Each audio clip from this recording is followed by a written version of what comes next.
Um, and this is a new seminar series, Emerging Questions in Quantitative Biology, where hopefully twice a semester we'll get together to ask about some of the bigger questions in the field.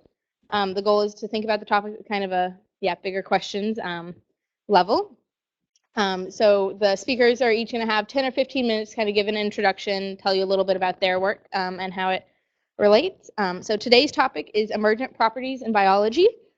So as an example, there's an area of a rainforest in Thailand where the fireflies are known for blinking in sync. So they all flash on and off together. And so the kind of questions this field deals with are how does this order emerge from disorder? Emergence refers to the existence or formation of collective behaviors and like what parts of a system can do together that they can't do alone. So our three speakers are George Mashour, Beckett Sterner, and Carl Simon. And I will let George take it over. Thank you very much. Thank you for the invitation. It's a great pleasure to be here. I also had the pleasure of participating in the first session of the neuroscience program of these greater questions, so thanks very much for having me. So I'm going to be talking about consciousness and general anesthesia and how we literally disintegrate consciousness when we give general anesthetics. And as a disclaimer, I was on call at the hospital last night doing this very thing, so if I seem a little out of it, that's why. So I'm going to give you the main message right up front. The first statement is that spatiotemporal integration of neural information is at least necessary for consciousness. And I feel pretty comfortable making that claim because of two known facts. One is an experiential fact, and the experiential fact is that our experience of the world, our phenomenal processing of the world, is unified. So if you're looking at the sun, you're not experiencing its shape and its color and its warmth at different time points. It's integrated. So we have a unity of consciousness, as it's often referred to. The other known fact is that the brain has functional specialization. Different areas of the brain specialize in different processing modalities. So there's primary sensory cortices, vision, the auditory cortex, and then there's submodalities. So within vision, it could be color, it could be motion. So the brain has a kind of division of labor. So unified experience, division of labor in the brain means there's got to be some mechanism of integration that happens in the brain in order to get all these parts together such that we have a unified experience. So if this is necessary for consciousness, if I need X to get Y, then if I take X away, I should also take Y away. And the corollary would be that disruption of this integration is sufficient for unconsciousness. And what I'll show you today is that general anesthetics in common clinical use disrupt brain networks and thus reduce the capacity for integration. Now, I'm not going to be talking directly about emergence today, and we can maybe talk about it later. But it is thought that this integration and consciousness itself is an emergent property. So let me give you some examples of why consciousness is not just localized to one area of the brain. And this is sometimes referred to in the science of consciousness as contrastive analysis. So you deliver a sensory stimulus at around threshold where you might or might not perceive it, and then you contrast the state of the brain when you do see it or hear it or feel it versus when you don't. And this is an auditory task.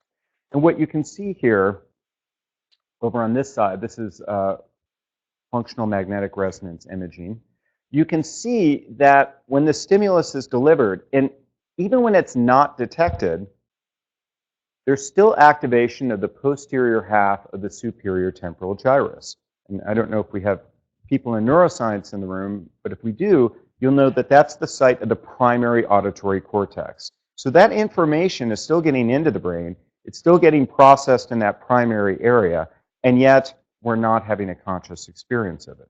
By contrast, when you detect the sound, you see a much more widespread activation that prominently involves the prefrontal cortex, so this is the front of the brain, and the posterior parietal cortex, and this is where your primary motor cortex and your somatosensory cortex are.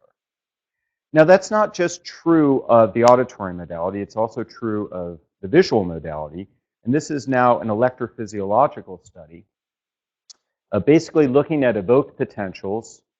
And this is V1, or the primary visual cortex. And you can see that activation, these evoked potentials in V1, and even higher areas of the visual cortex are not sufficient for visual consciousness. What you need, again, is this more extended network. And the network, the information doesn't get transferred just in one direction. So there's a well-known feed-forward pathway in the brain when you're processing something in the visual system. But there are also a number of recurrent or reentrant processes. And it's thought that these recurrent or reentrant processes are very important for integrating information and important for consciousness itself. So now I'm going to give you some parallels, or rather antiparallels, when it comes to anesthetic-induced unconsciousness. Just as consciousness is not correlated with activation at the level of the primary sensory cortex, neither is anesthetic-induced unconsciousness correlated with deactivation of those areas. So this is an experimental paradigm in human volunteers who are getting the intravenous drug propofol, which is a fabulous drug that's got a bad rap because of Michael Jackson. It's a great drug. Just make sure your anesthesiologist is giving it to you and not your cardiologist. So these subjects, they're in a state of wakefulness, propofol-induced unconsciousness, and you don't need to be a neuroradiologist or a cognitive neuroscientist to see that these areas aren't really changing. They're relatively unperturbed. And what you're looking at here, this is a transverse section of the brain, a sagittal section. This is primary visual cortex. And these are the primary auditory cortices, and they're relatively unperturbed. Just as these more extended frontoparietal networks are associated with conscious processing, so too is their deactivation associated with unconsciousness. And I've given you examples from slow wave sleep. Again, prefrontal area, posterior parietal, that's the lateral side, and that's in the middle of the brain. And you can see that they're deactivated. That blue is a deactivation during slow wave sleep, anesthesia. And this is also true for certain coma states and vegetative states. Just as consciousness is not associated with these earlier evoked potentials from primary sensory areas, but rather later evoked potentials from more integrative activity, so too with general anesthesia. This is a rodent experiment with visual evoked potentials. And this is the inhaled anesthetic desflurane. And you can see quite clearly with increasing concentrations of the drug, and this is probably around where you would start to become unconscious, you see these early potentials reflecting primary visual cortex. They're relatively unperturbed. They're still doing their thing. Whereas the later, more integrative potentials show a robust dose-response curve. So actually, unexpectedly, about 5 people from my lab walked in right before the talk, so I'll give them credit later. But they've done some more translating some of the findings in animals, looking at the way different parts of the brain, and in particular, this frontoparietal network communicates during consciousness and anesthesia. And this is tricky business to try to figure out causal influence in terms of one brain region on another, but we use a number of techniques related to functional connectivity, directed or directional connectivity, and effective connectivity. And this technique is called symbolic transfer entropy. And this was done in human surgical patients who were getting induced with different anesthetics. And this is their baseline state. This is when anesthesia is getting induced, the level of surgical anesthesia, recovery, and post-recovery, and actually out of the operating room in the recovery room. And what you're looking at here in the stripe bars are feedback, more these integrative processes, versus feed forward, the more primary sensory processes. And you can see in humans, and this is in contrast to rat data, which I haven't shown you, this backward connection dominates in the waking state compared to the feed forward. And what you can see is this communication gets suppressed, starts getting suppressed when the patient starts receiving the drug, and that directionality is suppressed, both going to the prefrontal cortex and coming out of it in the anesthetized state. You start to see it recover when the drug is wearing off, and then it returns to baseline in post-recovery. So we've done a number of different studies. This has been confirmed with a very meticulous protocol in healthy volunteers, and I've just given you a summary cartoon here of prefrontal cortex, posterior parietal cortex, feedback and feed forward connectivity measured with EEG, and also functional connectivity measured with MRI. And what was found to be the best discriminator between consciousness and unconsciousness was a loss of this frontal to parietal feedback connectivity. So there seems to be something very important about the way different parts of the brain communicate to generate consciousness. This is another commonly used anesthetic. Actually, we just published this, actually it just came out yesterday, called sevoflurane. Again, we looked at healthy volunteers, and you're looking at a number of different functional connections across the cortex, between the frontal and parietal, frontal temporal, and frontal occipital areas. And you can see a significant reduction in the unconscious state broadly across the cortex. And these are 7 individual subjects going from the baseline conscious state to a state of unconsciousness in a state of recovery. This is another method of assessing connections.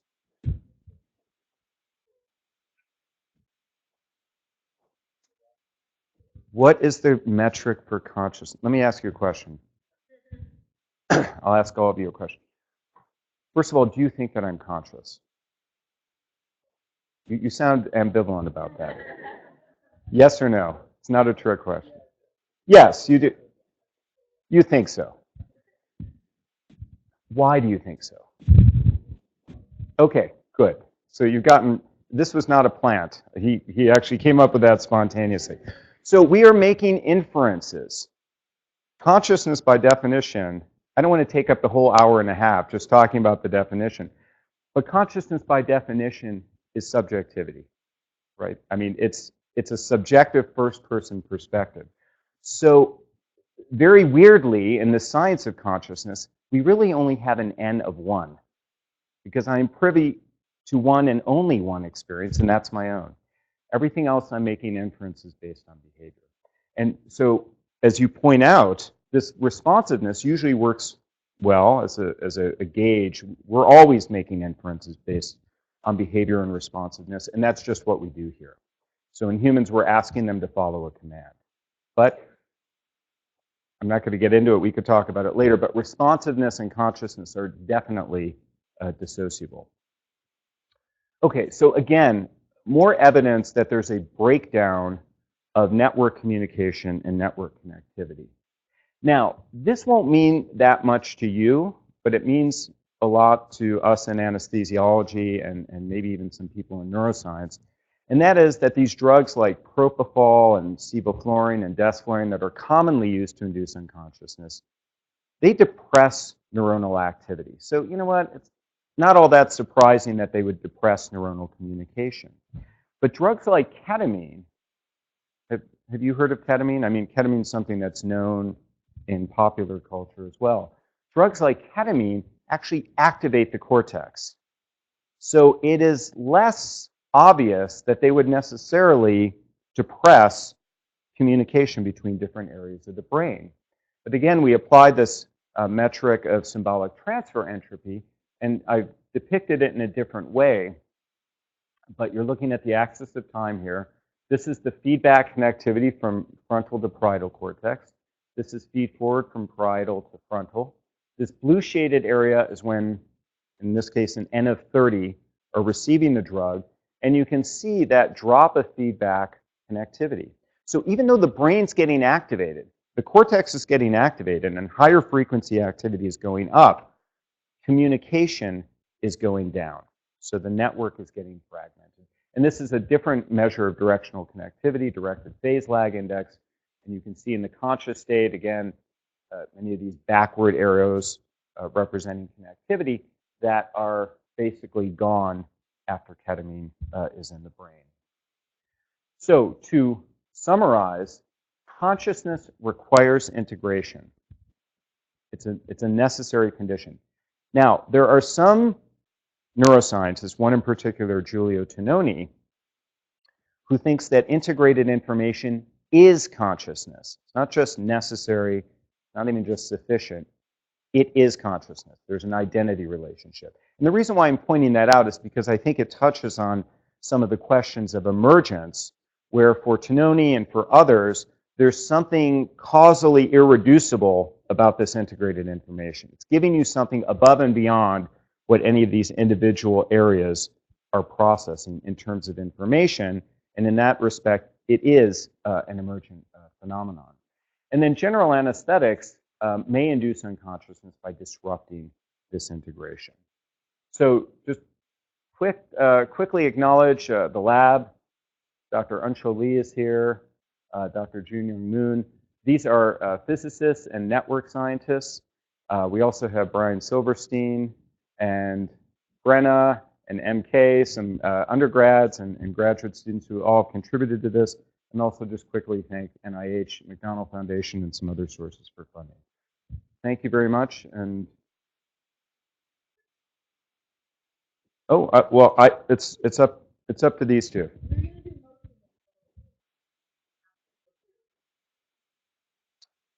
You know, you're getting right at me here. I don't know. What's that?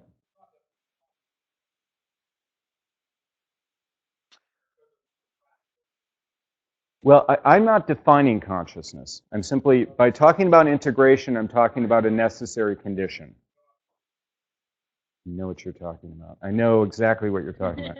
Yes, sir.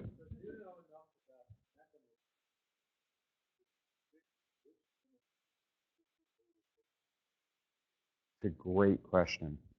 So, using this framework, no, we don't know. I mean, these measures of communication and connectivity, I mean, I finished my training in anesthesiology in 2006. There was maybe 1 or 2 papers. Now, since that point, since I've come on faculty here, this has really just started to evolve, and especially trying to understand more the communication piece of it. If you get back to early 20th century and throughout the 20th century, at a very molecular mechanistic aspect, there are certain ways of trying to predict that, but not in an a priori fashion. Because, in fact, one of the foundational questions is, why do all of these structurally and pharmacologically and neurophysiologically diverse drugs all seem to do the same thing? I think I have to stop talking. Thank you.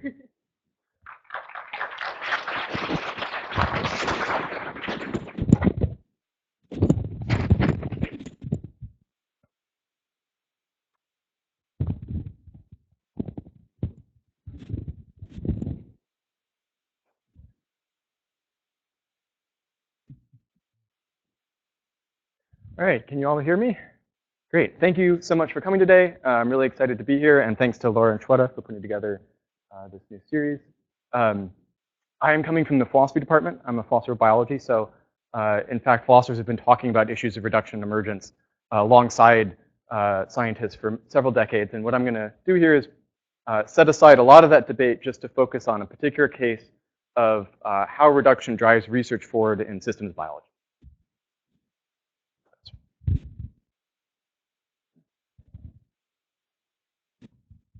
All right, so when a lot of people talk about what reduction or emergence are, they tend to think of it as a static relationship either between 2 theories, such as classical mechanics and general relativity, or between properties. So you might think of the behaviors of a cell as a set of properties at a higher level, and then the properties of the molecules that make up the cell at a lower level.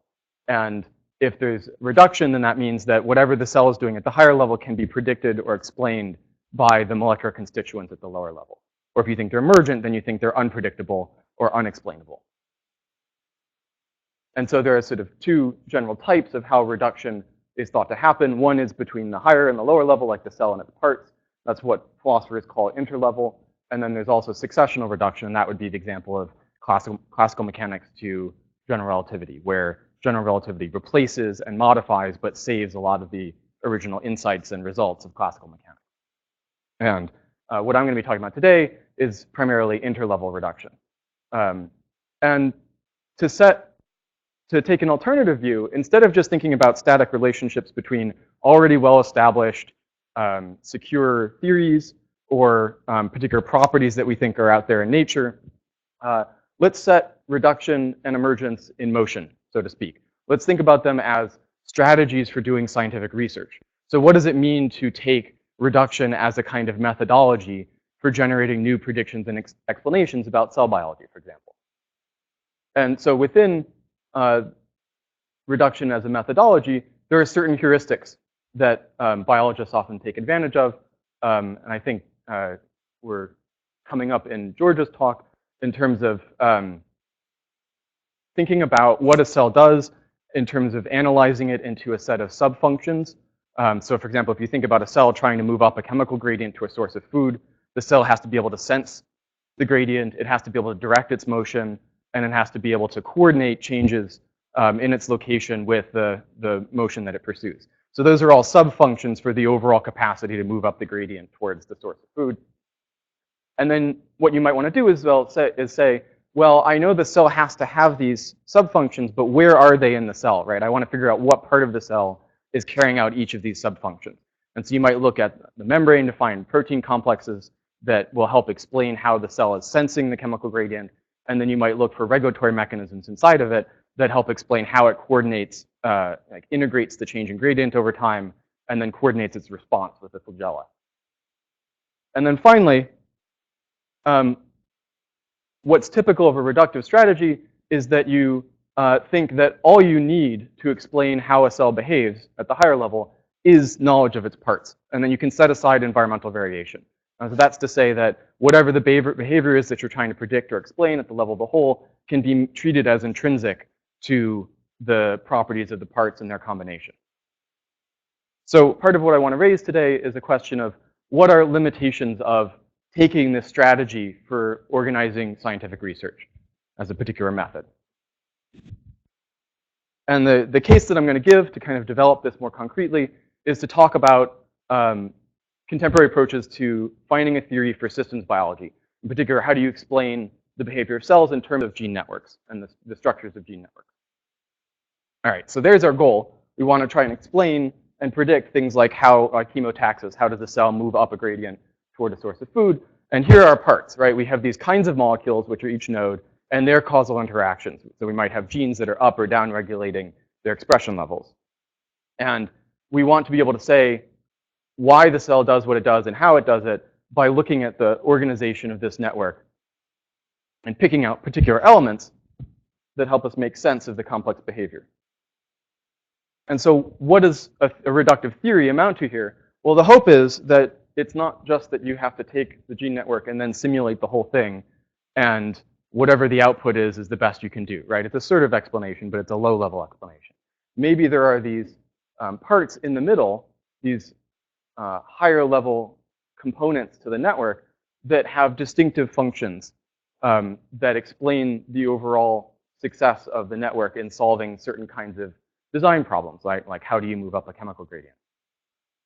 And there are two sort of major proposals out here along with others. I'm just going to focus on motifs for the rest of the talk. Okay, and so the hope is that we could find these mid-level components of functional organization and networks and then use that to generate explanatory principles that tell us why the network is the way it is, given the kinds of things that a cell has to do to survive and adapt in a changing environment.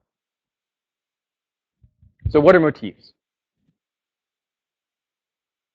What we have here are ways of breaking down the overall network into different patterns of causal interactions, right? And so motifs are usually defined in terms of the number of nodes they have and then the pattern of edges. So if we just think about all of the motifs with 3 nodes, then there's a total of 13 possible combinations if we don't pay attention to what the causal interactions are actually doing, right? To get a fully specified motif, we have to go down several more layers of specification to really say what the overall, like the detailed structure of the interactions are. So it's not enough to just have arrows. We need to say that the arrows are either increasing or decreasing the expression level of the genes involved. And really, it's not even enough to say that, because what happens when we have two arrows converging in the same gene, Z here, well, we have to know how they fit together, right? And so a lot of this work that I'm talking about is coming out of Yuri Alon's lab in Israel, starting from this well-known paper in Science from 2002. And the way that Alon et al. Model this is to take an analogy from electrical circuits and say that the expression levels of these two genes combine as an AND function. So if X is going to change the expression level of Z, then both X and Y have to be above some threshold level of expression for their effects to kick in and for the level of Z to increase. And then we also need to say how the motif hooks up to the rest of the network. So these would be external or edges coming in from the rest of the network that set or influence the expression levels of X and Y. So just to break this down, we have the intrinsic causal structure, right, the pattern of network interactions. But then Alon et al. Want motifs to have a robust role function in the network. So they have some kind of behavior that happens independently of the conditions that the network puts the motif in. And I'll give a brief example of that in the next slide. And then finally, that these patterns should be there because of what they do for the cell, right? Not randomly, not because of neutral variation produced by mutations or gene duplications, but because they solve some kind of evolutionary design problem. Yeah, all right, back up. So one example would be of a robust role function would be this sort of motif, which has an effect that Alon et al. Call a sign-sensitive delay element. And basically what it means is that if there's if you hook it up to the edge of the cell, so it's sensing that chemical gradient, and there's fluctuations in the chemical gradient over time, the motif filters out short fluctuations and only upregulates Z if there's a sustained change in the concentration outside the cell. And so in that way, if the cell has to start making expensive decisions like where to go or starting to process a new sugar, it's advantageous for it in evolutionary terms if it only responds when there's indeed a significant and sustained change outside of it. So if that's what a motif is, right, how do we find them? How do we test the idea that these sorts of small little causal interactions are actually an adequate vocabulary to decompose a whole cell into parts and then be able to explain the network's organization? The first step that Alon et al. Pursued was to say, we want to look for these small bits of causal interactions that are over-enriched in the network compared to some sort of background expectation, right? And so what they did is they take the gene network and then they rearrange each of the edges in the gene network, preserving the number of incoming and outgoing edges for each node. And the idea is that you're basically erasing the functionality of the gene network, right? The cell probably isn't going to survive if if all of the original connectivities between the different genes have been rearranged to be quite different. But hopefully, what you will detect if you compare the frequency of these patterns in the actual network to the ones in a set of randomized networks is which motifs are in the actual network more often than you expect based on a network that wasn't functional.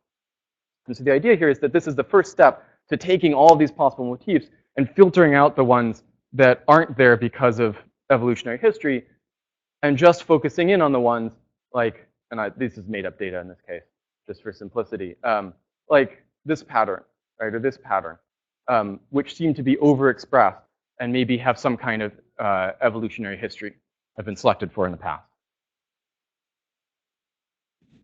Now the question, and this takes us back from thinking that we can do everything with these parts of the network to the idea that context and environment matters. The question here is whether or not this kind of null model is really adequate, right? Is it going to pick out all and only the motifs that are capturing the organization of gene networks? And a fairly extensive methodological discussion after Yuri Alon's original work, or first work in this matter, has brought out several ways in which that randomization procedure that I talked about to generate the null model, in fact, isn't really precise enough, right? And could easily lead to incorrect conclusions about what the important motifs are in a network. And in order to understand how to get a more accurate null model, we have to understand the evolutionary processes that are generating variation in the cell as a whole and that are selecting on certain motifs to increase their frequency. And so if we have chromosome duplications or gene duplications, then the occurrence of motifs or interactions between genes are going to be correlated, right? They're not statistically independent events. I can't count them. If I see 5 motifs and they've all been produced from the same genome duplication, then I can't count them as 5 separate events. I have to downweight it somehow. But if I don't have that notion of the possibility of a genome duplication in my null model, if I just look at the structure of the gene network itself, then I'm not going to be able to accurately estimate what extent those motifs are over-enriched.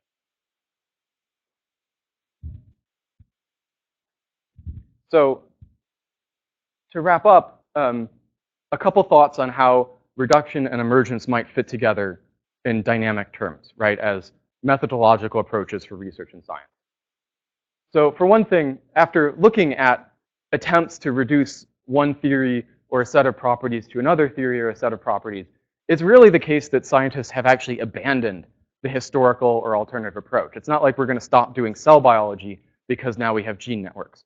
And part of the issue is that we need to be able to know what the cell is doing and how it behaves in order to understand whether the attempt at reduction, the proposal that motifs are a theory for systems biology, is actually successful.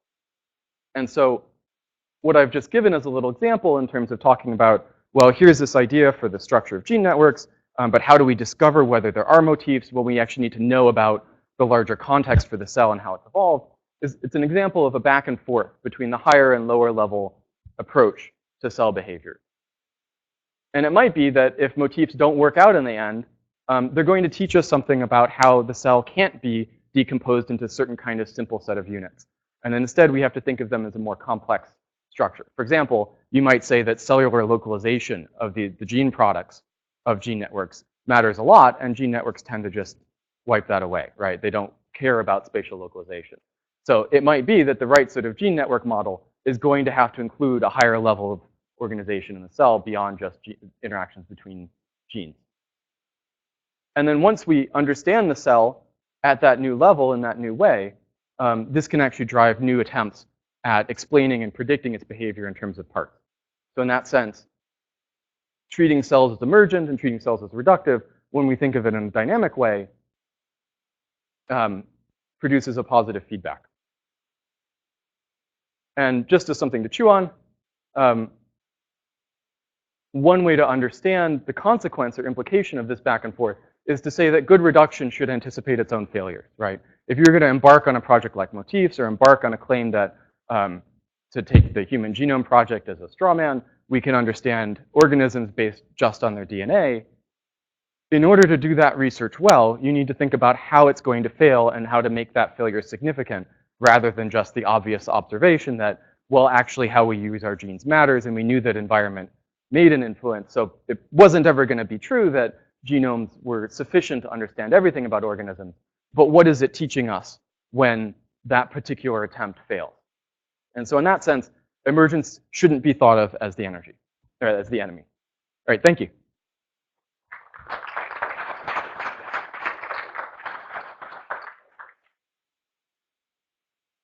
Oh, yes.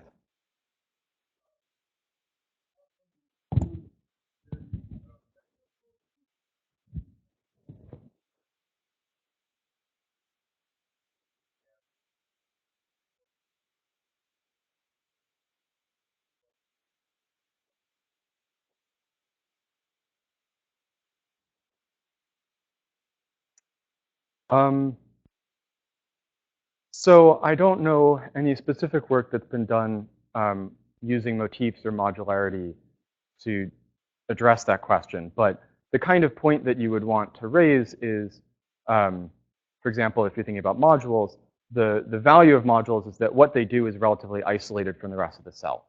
So if you disrupt another part of the cell, or if you disrupt another part of the cell, then you might hope that other modules will continue to function. And that might help give you insight in terms of what happens when you accumulate mutations over time that disrupts the structure of the network.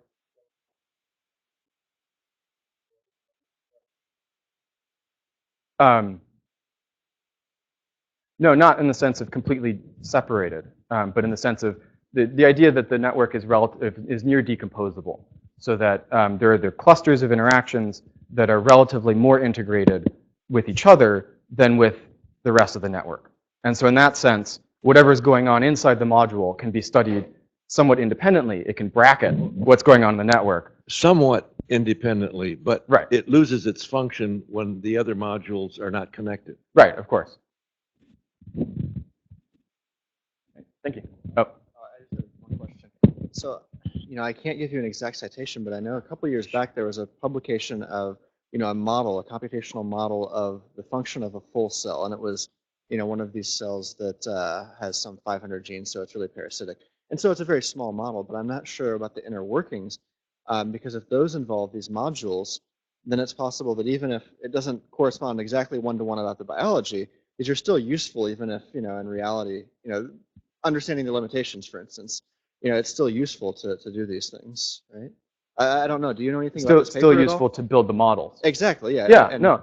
Are you familiar with the paper? Do you know if they involve these modules at all? I've heard about work trying to simulate whole cells, but I don't know the specific paper. I mean, part of, in order to build a model of the whole cell, you have to compartmentalize it and make a whole bunch of partially conflicting idealizations about what's going on. To say that there are limitations to reduction as a research strategy doesn't mean that it's not worth pursuing or hasn't been incredibly valuable. Rather, it's to ask, how can we be smart about this given the ways that it's been used in the past and been seen to fail? And so the positive story there is, in fact, there are good ways to think intelligently about what it means to try and decompose a cell into its functional units in a way that will help you anticipate how it might fail and make those failures scientifically significant, rather than just, oh, well, that was too simple. We knew that from the start. Now we have to try something else. Thank you.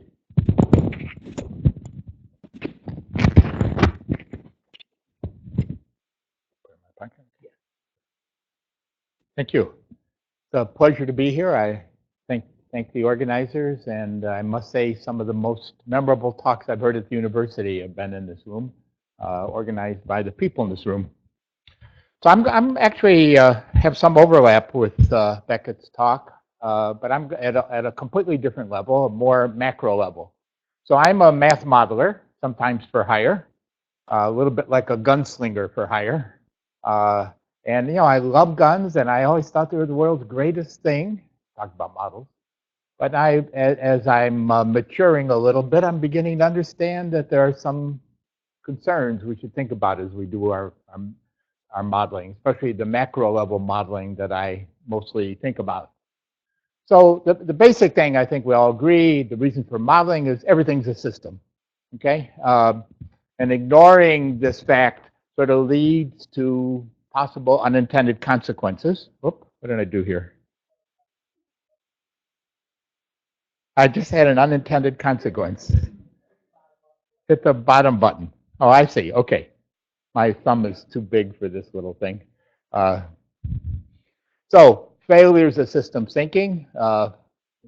Maybe the clearest example is DDT or bringing the wild rabbits to Australia. I'm going to run through these very quickly because they're all sort of so obvious. But from the health point of view, having going to your kid's ears or kids screaming of the ear infection, and you go to a doctor and say, "Give me the strongest possible medicine," or using antibiotic soaps. All these have unintended consequences for promoting drug resistance. Plenty more examples to think of. I sometimes, when I give this to a class, I give them for homework that they each should make 3 examples of unintended consequences from failing to take a systems point of view. And so it's sort of systems approaches, I think, that separates college from high school. Right?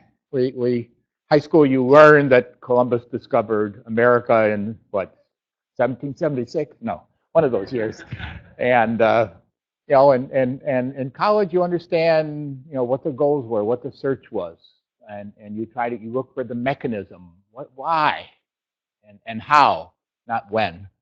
So in building a model, the idea is you start with some key variables. You look at the links between them. You try and understand them, maybe try and quantify them, and the result should be a model. And there are many different kinds, and that's one of the things I want to talk about, heuristic models, computer models, and I'll come back to that.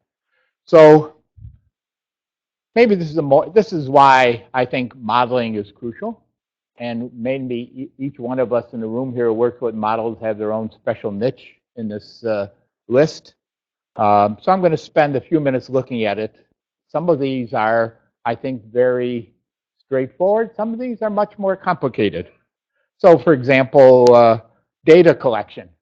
You know, when HIV, I'm mostly going to talk about HIV, but when HIV first hit the news in the around 1980, you know, we wanted to find out what was wrong, what was happening. We sent people out to ask questions. Turns out they asked their questions were rather useless for understanding what was happening. It was only after we built a model and tried to understand what we needed to know that we began to ask the questions for solving and understanding the process. The fourth one is the one that, let's see, actually it's the third one that I will talk about most, and that's parameter estimation.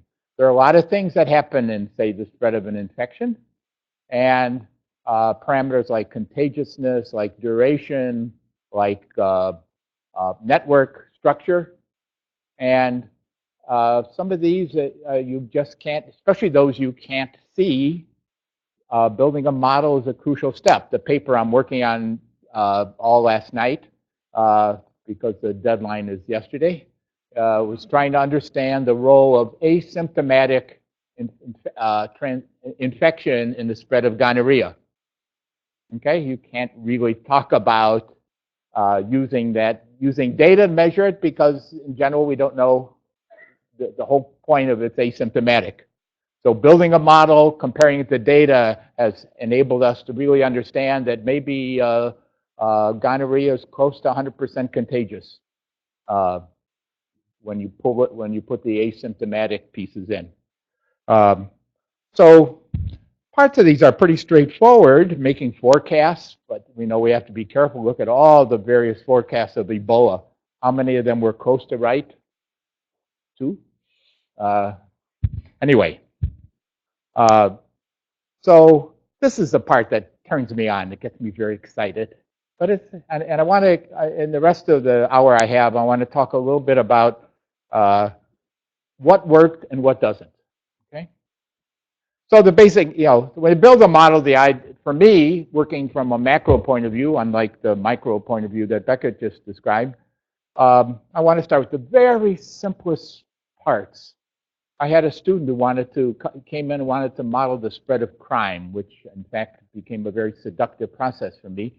And he came in and he showed me, you know, 50 pages of paper of stuff. And I said, you know, when we finally got it down to 3 components, we began to make progress. And then we got it back up to 50. But I think starting from small pieces. So, you know, here's the KISS principle. Keep it simple, stupid, right? The KISS principle in action. Probably not quite true, but.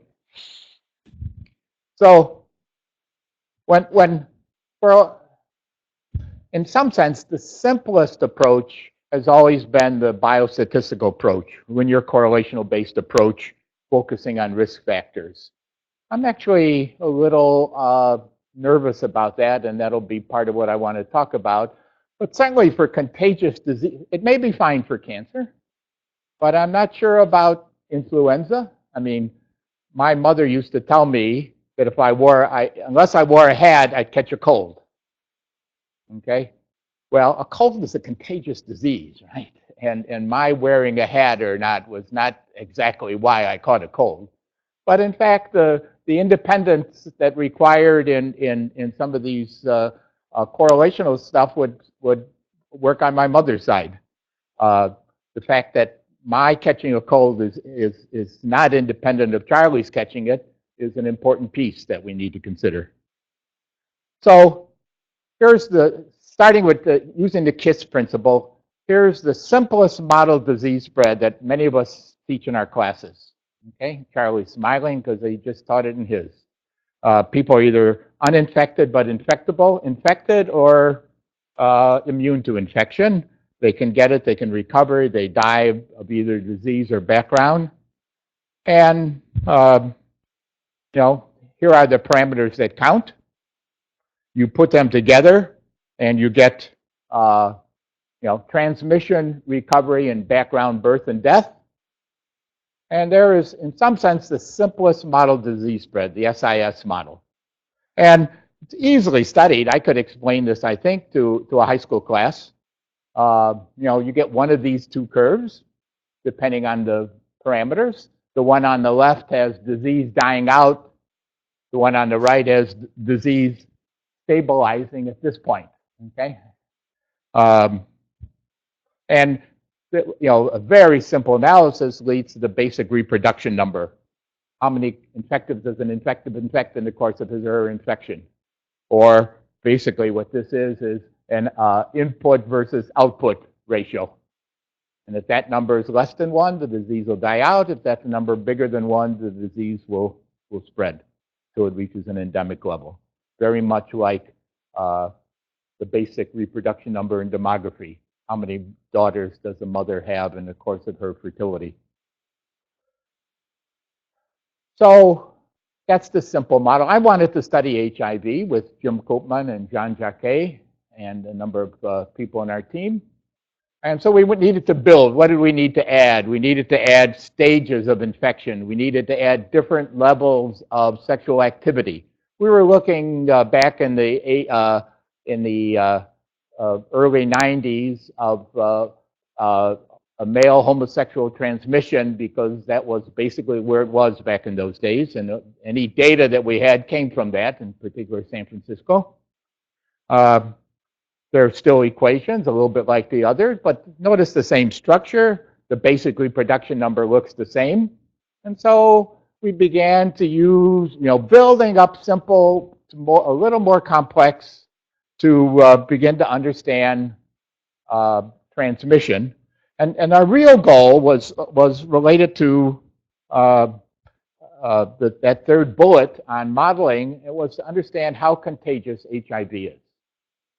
Okay, as many of you have heard me talk about. And so basically, it's sort of a simple process of trying to match the model with the empirical data. Most of those parameters were known. The one unknown parameter was how contagious HIV is when you just get it. I'm calling that beta. And for different values of beta, you get different curves in the model. Here's what it looked like in San Francisco. We were fortunate in San Francisco in that there was hepatitis C samples in labs from that era, so we could really go back and look at the data, which we couldn't in later. Most epidemics, what we had looked like this, right? By the time we got measuring it was far too late. But in San Francisco, we could capture the beginning, and the beginning did not look like this, it looked like that. So this is a sort of a heuristic about how to use a model to understand the phenomenon. Our conclusion was HIV is most infective during primary infection in that first month. Okay? And I felt pretty pleased about it. It was we had nice stories in the Washington Post, camera people, photographers. I felt like a celebrity for a day. The New York Times didn't run it. And in fact, some of my friends strongly disagreed. In fact, one of them still wrote an article completely blasting the conclusion and saying reasons that he thought it was not correct. So the idea, and I realized, what we've done, right, this is the asymptomatic part. So you couldn't, this is before symptoms showed that it's most contagious. So, and so the, the basic idea is that the amount of antigen in the blood just sort of peaks during this primary infection. But that's sort of there was a story we told. In order to really understand that and really claim it, I realized that one needs to go deeper. And that's part of the lesson I wanted to talk about, the necessity of going deeper to understand. So this was a vague, not vague, but a generalist population macro model. To really understand it, I think one needed to say what's happening to the individuals, what's happening within each individual, and what's happening to the virus. Then once we put all that together, I think then the claim becomes much more believable and substantive. Okay, and I just want to describe that and then draw some conclusions. So we you know, this is a business, what was it, business, U.S. News and Business Report story that was, you know, had us at pictures, and we were celebrities for a while. Though you can see, and if I let you read the right-hand column, which I won't, you can see the sowing of some doubt, saying, you know, they showed us a phenomenon, but they didn't explain it. And why should we, you know? So the point is we showed a pattern, but there are other things to worry about. Population, you know, maybe the population in San Francisco had a very special structure that doesn't exist everywhere that had a role. Maybe, in fact, the pattern of insertive and receptive sex, the pattern of partner change, the social networks. One needed to go and see. Our next step was to try and dig deeper and find out what role these played. So we did. Here, by the way, is many of you knew Eric when he was here, Eric Volz, School of Public Health. Here is what HIV really looks like. This is an Atlantic sample. These are men and women, some with high activity, some with low activity. That much different than that model I showed earlier with the compartments. This is what we really have to deal with. So models are simplifications of reality. It's to keep it simple. But before you can base policy on a model, I think you need to come closer to this. So we try to. So here is, by the way, more. So the next bunch of slides are not my own work, but work of others studying HIV that has finally come to, so I think, make the case we made believable. So I showed you this curve. Here's the real curve. And in fact, primary infection, which it can be broken down into very clear periods with very clear physiological components and very clear ways of testing each of these. So we can now actually go in and look at, understand at what stage a person with HIV is. We also asked about partner change, and you know, no model, as far as I know, of the kind we've talked about has brought in the central piece of endogenous partner change, or behavior change, I'm sorry, behavior change. And we know, in fact, there was huge amount of behavior change in the San Francisco community as soon as people began to understand the consequences of what was happening. And in fact, this is a little complicated, so I'm not going to spend a lot of time on it. But the different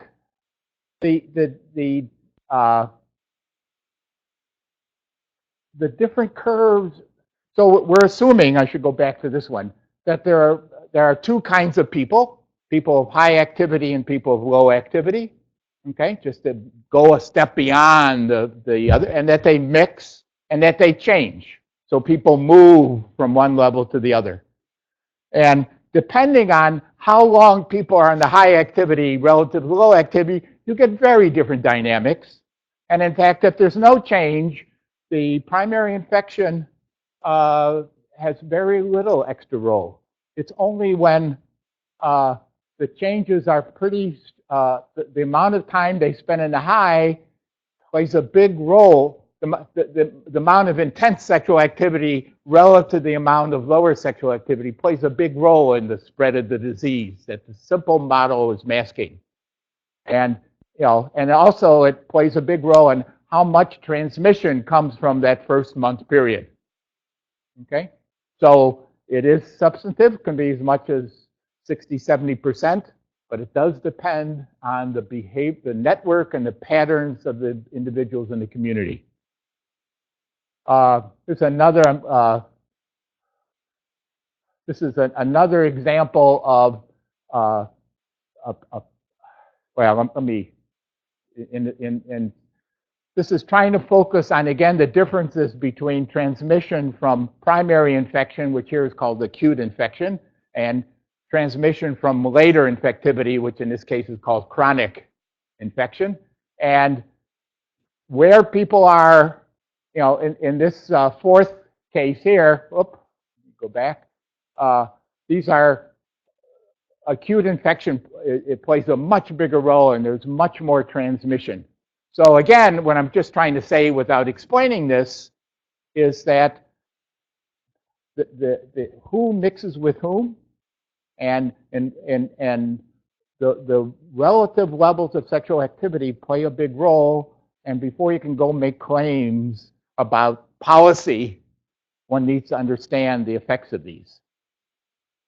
And now, in fact, the story is really strong. You can actually take the virus from a person with HIV and tell how long that person's been infected by looking at you know, different genetic ID clusters.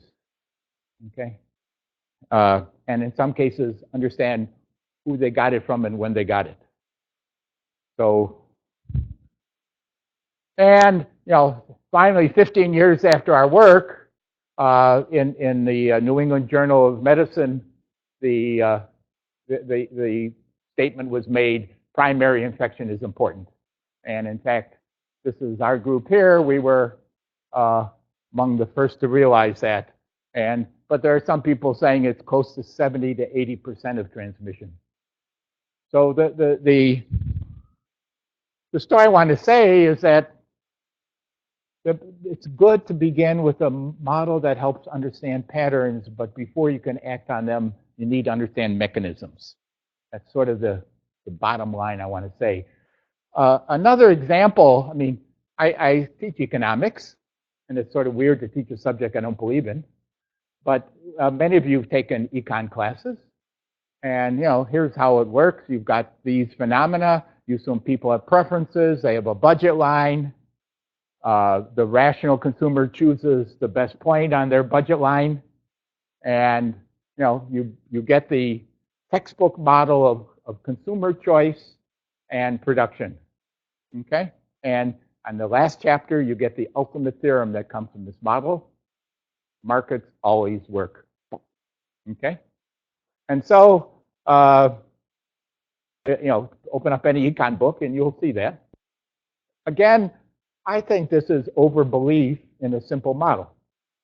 I mean, you could say, okay, tell me the assumptions that make this work, and among them are things like perfectly rational consumers.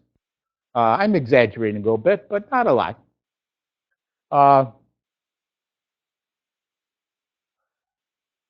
Some of the work, especially in the complex systems group, but also in the School of Public Health and Biology, that really helped, I think, cases where models really shed light on beyond the usual sort of empirical work. Kristen Hassmiller-Lick's thesis that showed that if you build a model of smoking and include smoking in the model of the spread of tuberculosis, you find that smoking causes 2 to 3 times more tuberculosis, or is related to the spread of 2 or 3 times more tuberculosis than the statistical models would say, because here all the indirect effects are playing a role.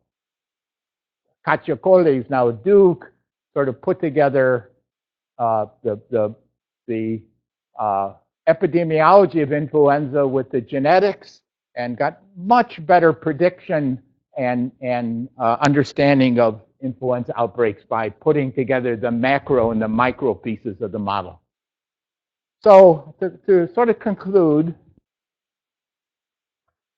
thinking of models, I think of beginning with the heuristic one, maybe doing a statistical one to understand how pieces might fit together, but then really building it with the compartments and the arrows and understanding the true links and maybe quantifying. Another way of classifying models are the one I first started, which was a population macro model. But I think until we understood how individuals worked and the role of individuals and what was happening to them, that was an important component. And then finally, building in the genetic and cellular structure. What are the mechanisms? We see it happening. Why is it happening? So I've really come to feel strongly that understanding mechanisms, one can't believe a phenomenon without having a good understanding of the mechanism. Very much like Gil's question at the end of the first talk. And some examples that concern me, and these are things I haven't thought about deeply, but I'd love to have a discussion, especially individual, but even now. I heard a talk, I'm a member of the National Academy Math Board, and the research head of the FDA came and talked about drug tests. And her clear statement was, we are not allowed to use mechanistic models. We are only allowed to use statistical randomized clinical trials and correlation to look at the effectiveness of a drug because, quote, it's the only method that is assumption-free. Whoa. Evidence-based medicine. Who couldn't believe, it sounds great, right? Basically, evidence-based medicine is about using randomized clinical trials as the holy grail and thinking of this as cause, right? When I heard a talk, again, another National Academy talk, and I sort of challenged him, and he said, the speaker said, no, this is causal. It's not correlational, it's causal. I'm about done. So, I mean, some examples to think about are breast cancer. The random RCTs say women should not, especially women under 50, should not have regular mammograms. That's a pretty strong, I mean, that there's no decrease in cancer death. That's a strong strength. And yet, a group of 10 groups of modelers went and looked more carefully, built in all the assumptions about how people act and interact, and came up with the opposite conclusion. And you know, the same is beginning for prostate cancer and the kinds of tests that, you know. And finally, we're in the world of big data. You know, isn't it exciting? And yet, a lot of big data is just using sort of the holy grail of correlational tests to look for patterns without understanding mechanisms. I do think those are both an important piece. So, you know, I think we start with the simple models, the correlational or the macro models, but it's crucial to understand, first of all, list the assumptions behind them, and secondly, begin to understand the mechanisms. Or as Indiana Jones said, beware of searchers for the Holy Grail. Thank you.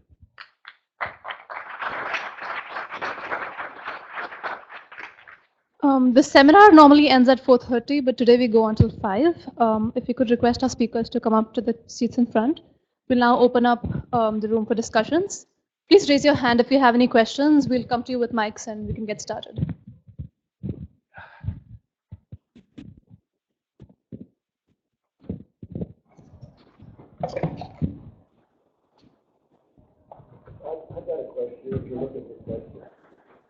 I have the mic.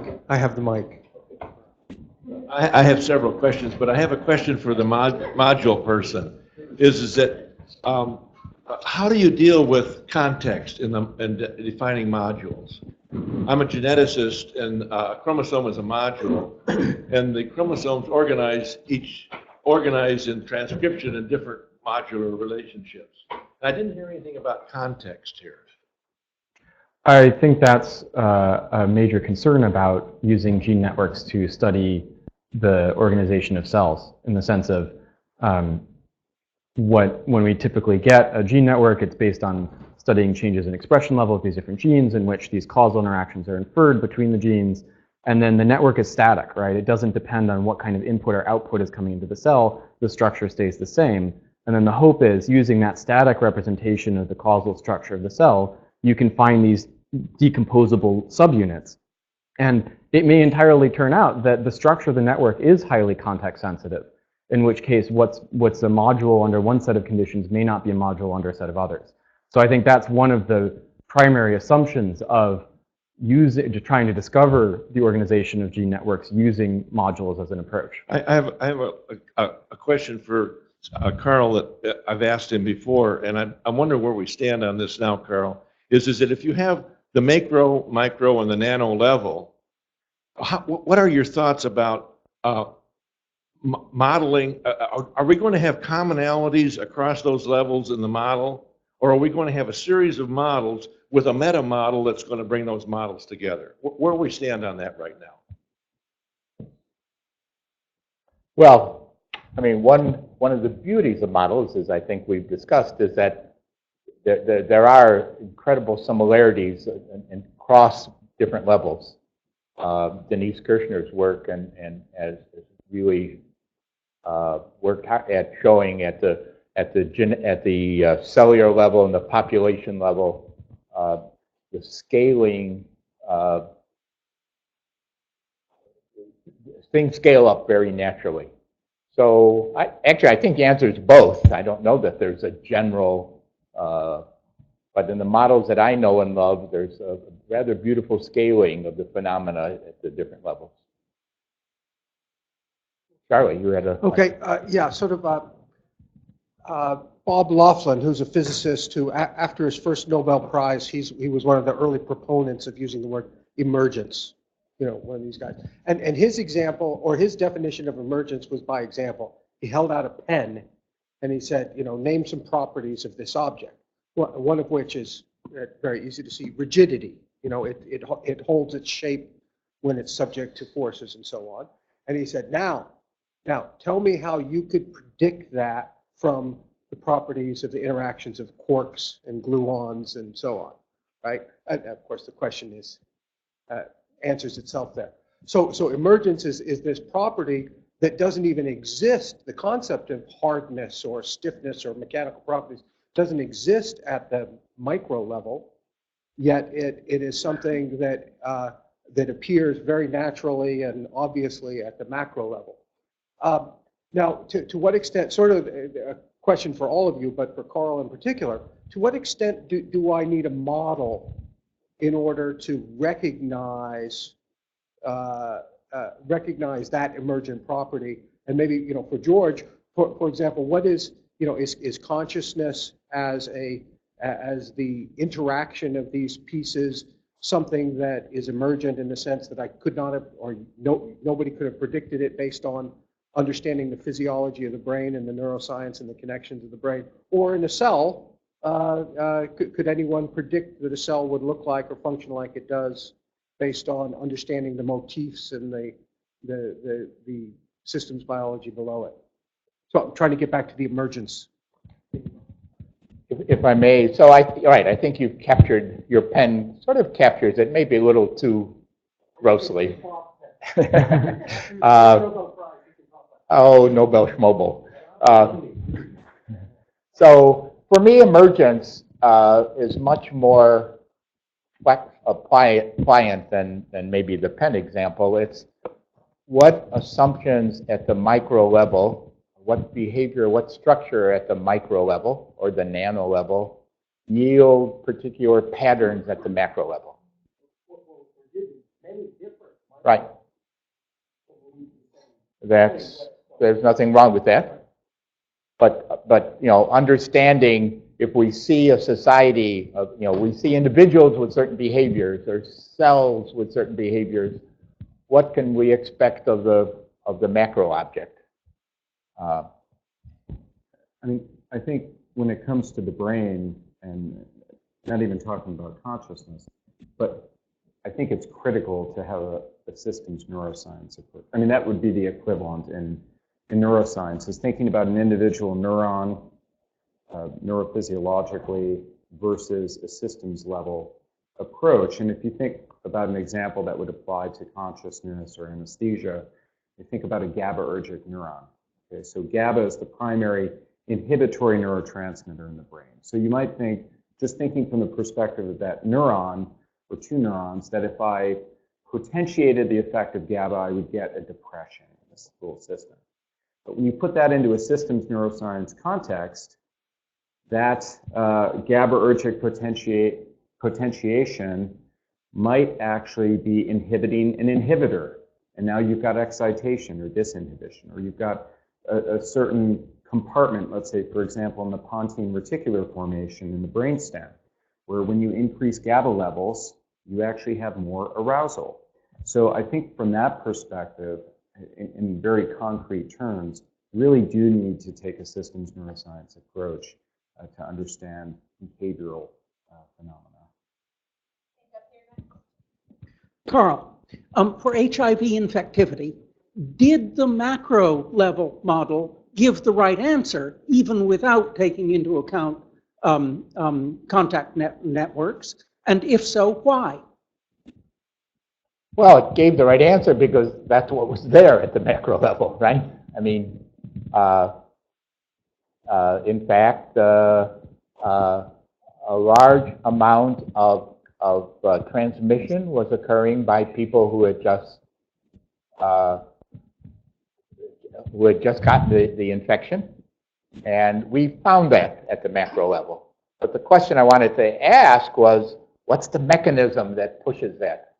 And I think until we understood that, we were a little just, sort of phenomenon oriented and not really understanding what we wanted to understand. Hi, I guess this is also a general question to all three of you maybe. So I work with people who do the straightforward correlational stuff. So I'm from the biostats department, and we study disease. And it's nice to think about disease as an emergent thing. So we study diabetes, which is a really complicated thing. Lots of different physiological things happening, and they all lead to something that's easily identifiable in terms of a diagnosis, but it's hard to make, I don't know, mathematical or a statistical model for it. So we've been talking about emergence, and if we talk about diseases as emergent things, how do we use all of these concepts that you talked about in order to move ahead from this simple correlational stuff to doing something that makes use of emergence explicitly? Well, one thing I would say, if I can shift your question to talking about the behavior of cells. Oftentimes when modelers build mathematical simulations of chemotaxis, how the cell moves up the gradient over time, they break it down into two simple stages where either the cell is tumbling or it's moving forward. And imagine if biologists never went back and actually paid very careful attention to whether that was an accurate description of how the cells move. And it may be that, in fact, I think there has been some research to this effect, that if you track how the cell is moving over time, it's more sophisticated than just random reorientation and then forward motion. And I think the point there is to take the emergent phenomenon of the cell's overall behavior as a subject for description and phenomenological understanding as a corrective to assumptions that, to problematic assumptions in the modeling process. So in that sense, to treat something like diabetes as an emergent phenomenon for study is to say, well, let's not ignore environment. Let's actually go out and pay attention to what people are doing in general and come up with a detailed, careful understanding of all of the factors that might be relevant that people think might make a difference. And that will help us understand whether our more reductive or our more idealized models are really capturing the underlying process. I think actually, in slight defense of correlation, you brought up an important point, which is diagnosis. I mean, I don't think we should knock careful correlation, because I can tell you in anesthesiology, we've been using these drugs since 1846. We do not know how they work. I mean, we do not. I know how to use them, and actually, it is the best. These are the best drugs in medicine. I don't know if anybody's ever told you that. They work 100% of the time. They are infallible. There's never been a single case report of somebody not being able to be anesthetized. We don't know how they work at a mechanistic level. But if I had a very clear correlate, a neural correlate, something that would actually be a major advance for us. And so I know we're talking about emergence, but correlation is not always easy either, and can actually be incredibly useful, as you pointed out, in a diagnostic sense. But it would be great to understand the mechanism. We're working on it, Okay. but yes. I have a couple questions. The first one is so you were talking about modeling HIV infection across populations. Let's say you were able to do this perfectly. You had a perfect model for measuring this. What would you do with it?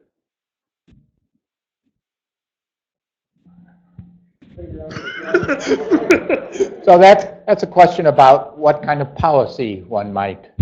So it'd be good to understand. First of all, if we really had a good model, we could think about a vaccination strategy that might help. That article I showed you from U.S. News and World Report was about musings about, given our results, what kind of vaccination strategies might work best. A model that a paper just published by a colleague, Carlos Castillo Chavez, was talking about Ebola and the importance and showing how early detection can make a big difference in the spread of Ebola. That tells you should be focusing on mechanisms, whether they be medicinal or engineering, for figuring out, quick tests of early disease. So back, 20 years ago, the only way to, they were rather coarse blood tests that could determine whether or not one had HIV, and the blood tests wouldn't kick in until, in fact, after primary infection. So you didn't know whether or not, by the time you knew you were HIV positive, you were beyond the highly infectious period. The results would tell you we need to get, and we did get, much more accurate early detectors. I had another part. Oh. No, this is cool. So this kind of goes along with the consciousness. So have you ever used people in comas as a control? Do you see these kind of same pathways lighting up with the MRI scans, or are they completely dark? No, there's been a lot of work trying to relate these various unconscious states from physiologic, pharmacologic, or pathologic etiology. So physiologic would be sleep, pharmacologic things like general anesthesia, and pathologic cases of traumatic brain injury. It's interesting. I mean, there are a lot of similarities across these different states, and I showed you some, for example, in terms of frontoparietal deactivation. And I think those similarities are building. Now the question is, if there are all these similar neural correlates, how come I can wake up from sleep like this and general anesthesia like this and coma maybe never? So I think those are some of the emerging challenges. Could I ask a question, actually, of our fellow, not of you, since I don't know you, I don't know what you'd be answering, but of our fellow panelists here. So, we're active in the lab and we're dealing with these questions. We don't ever explicitly discuss whether we're functioning or hypothesizing or working in a reductionist mode versus something more along the lines of emergentist thinking. Do you think that everyday working stiff scientists like us would actually benefit from having a more thoughtful approach, thoughtful meta-scientific approach to what we're actually doing in the lab? Well, professionally, since I'm a philosopher, yes. But I think maybe a level at which that kind of thinking becomes very important is at the level of high level, or is at decisions made on whole funding portfolios for the National Science Foundation of the NIH, right? And you can think of the billions of dollars that were spent on the Human Genome Project. And all kinds of claims went along with how having whole genomes would help us explain the phenotypes of development in different organisms. And there were a number of criticisms at the time that, no, just having the DNA isn't going to be enough. But those often get overridden in a sense of the technology is driving us forward. This has a lot of promise. There are reasonable arguments for it. And I think a higher level of awareness of what these different strategies are and their history and how they've succeeded or failed would, for example, contribute to the possibility of a more balanced portfolio in the sense of why keep funding research on organismal biology or in developmental biology when we might have this great hope for omics and the study of molecular outcomes for different interventions? Well, because we found that in the past, things are much more complicated than any particular set of molecular properties has led us to understand. And I think that can work on a lab level too, but perhaps most strongly when we consider why it is that each of these different strategies to understanding the same phenomena are worth keeping around. My response might be related to the question from the back. And you know, I understand that the drugs you use have shown to be 100% effective over a long period of time.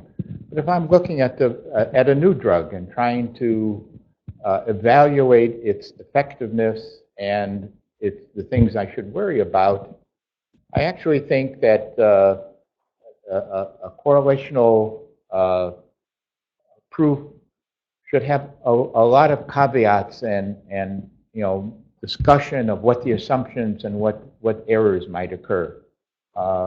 Something may happen, but I don't quite see it. So I would. It's a matter of how cautious I would be about the practical applications of the discovery. Yeah, I think we'll make this our last three. So there was you and Gil, and then there's somebody right over here. I think you had one. Yeah.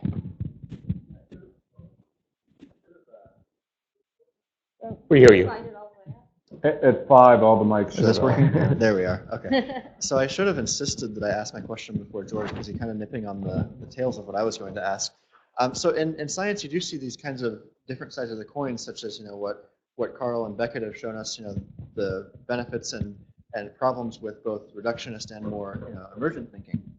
And we see similar things with, for instance, applied and basic research, and we try to strike a balance with some of these things. You know, where you want to fund both of them because they kind of feed each other. Do you think that there is some kind of balance that we should be striving for between emergence and reduction? And if so, do you think it's a nonsensical question to ask what kinds of qualities that balance might have? And that's kind of for everybody, but I think that perhaps Beckett, thinking about this kind of stuff, might have something to say. Yeah, that's a great question. And I think it's hard to say what that balance would be outside of the context of a particular case. I mean, I think one way to look at it would be to bring it back to the level of a particular research program in a lab, would be to think ahead. Like, let's say that I'm hoping to find consciousness localized in a particular part of the brain, right? And so that I think the integrative hypothesis is wrong. What am I going to need to have around if that hypothesis turns out to be false, right? I don't want all of the work that I've done based on that presupposition to then just be thrown out and never cared about again. I'd like to have also contributed to our understanding of the anatomy or the physiology of this part of the brain, and then maybe I can plan to move forward to study how it interacts with other parts of the brain, even if it turns out to not be definitional for consciousness in every possible condition. Maybe it's really important under some, but not under others, that sort of thing. So the kind of balance that one could pursue there is to think in that methodological or reflective frame about what the plan is for the next 10 years, how it can go one way or the other, and then what do you need to have around in order to keep pursuing the research under the different scenarios. So I hope I don't sound like sour grapes, but I do think 99% of NIH funding is for the reductionists, and there is not a balance there. I was also going to ask or suggest that we can't. It probably wouldn't work if every lab is trying to be both reductionist and we would need this functional specialization and overall integration of these different approaches to be effective, I would imagine. And I guess I kind of start with what you were saying, just how great, we think that the current balance is optimal. No. So the NIH has put a big spotlight on neuroscience's BRAIN project, the latest BRAIN project, and the theme is connectivity. I think it's a very physical sense of connectivity, and the kinds of emergent properties you showed with the different kinds of loops and different kinds of underlying pathways that have so far not really revealed complex behaviors will be a challenge to see if there's some way of stimulating that kind of broader, deeper understanding from this new kind of approach. I don't know if you want to comment on that or not. Well, I think it's great that you bring up the many dimensions of what the term connectivity means, and just in a nutshell, you can think about at least 4 kinds. One would be structural connectivity. So you have certain neurons connecting with other neurons in the brain. You could also talk about functional connectivity, which is really more a statistical covariation, more the correlational aspect that we're talking about. You could talk about directed connectivity, which introduces a dimension of time and thinking about what is preceding, what is following. And then also effective connectivity, which tries to elucidate more causal influences. So how these all interrelate and how they're measured, I think are important questions. But I think understanding the structural framework, or the highways on which the cars are driving, so to speak, is the bigger focus right now. So I know it's late, and before I turn the microphone back to Shweta and Laura to thank our speakers, I want to thank them, because this was a very interesting idea. One of our thoughtful affiliate members of this Center for Computational Medicine and Bioinformatics, Thomas Werner from Europe, who's visited multiple times, sent us an idea, a proposal, that we should get together our students and our faculty and our staff and our friends and have a week-long deep dive on some compelling topic that would be out of the box from our usual discussions. So our faculty, and especially our enterprising students, decided maybe we should start with an hour and a half and see how it goes. So I think you've done a wonderful job, and it's very stimulating. The idea of thinking about things beyond what we do every single day and capturing sort of cogent information or potentially cogent information from a broader sample of what's going on is part of the purpose of this weekly seminar. And I hope it stimulates you to come every week, and we'll do this periodically. So congratulations, both of you, on a successful experiment, as I see it. But Gil, your challenge, I like the second part. This is a good start, having 15, 20 minutes to challenge. But I'd love the follow-up. And people are interested in following up some of this. I'm game, and I hope with your help to have that whole day of sitting and there was a question here that almost didn't get asked.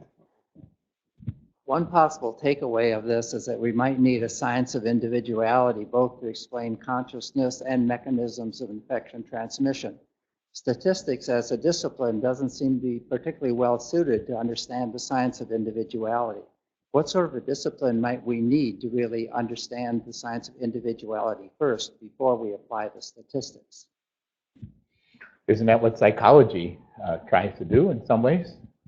I would like to think the Center of Complex Systems that I helped start and Charlie here is going to run is very much Emergence is sort of the banner that we love to pull up every day, connecting the individual to the group.